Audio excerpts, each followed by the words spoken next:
Hello साथीहरू, आज चाहिँ म होइन छिटो छिटो दाल बनाउने तरिका देखाउँदैछु है त। प्याज खोर्सानी अनि अलिकति धनिया लसुन सबै मैले काटकुट पारिसकेको छु।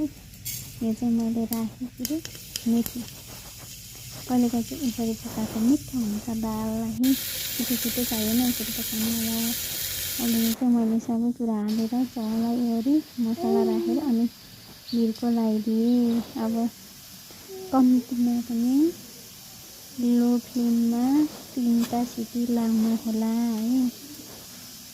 म चाहिँ यता तरकारीको लागि आलु तास्दैछु मतलब चाहिँ उसिनिसकेको कि अनि उसिनिसकेको आलु र मटरको तरकारी बनाउनलाई मैले फेरि अलिकति टमाटर खोर्सानी अनि लगेँ।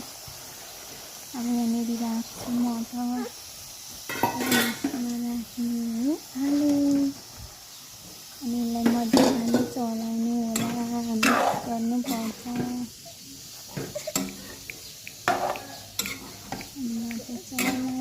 चलाइ अलिकति पकाउनु पनि पर्छ है। मसला चाहिँ अलिकति कमै युज गरेको छु। कन्डिसन अलिकति राम्रो छैन अहिलेलाई, त्यही भएर है भन्दा पनि तर यहाँनिर देखेको छैन, त्यो त्यति कम चाहिँ होइन, भिडियोमा चाहिँ खासै देखेको छैन।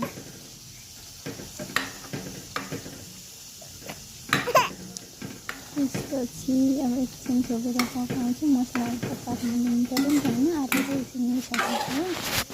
अनि त्यसपछि आलु अघि ठुलो बनाउँथेँ नि त, अहिले अलि पारेर सानो बनाउँदैछु।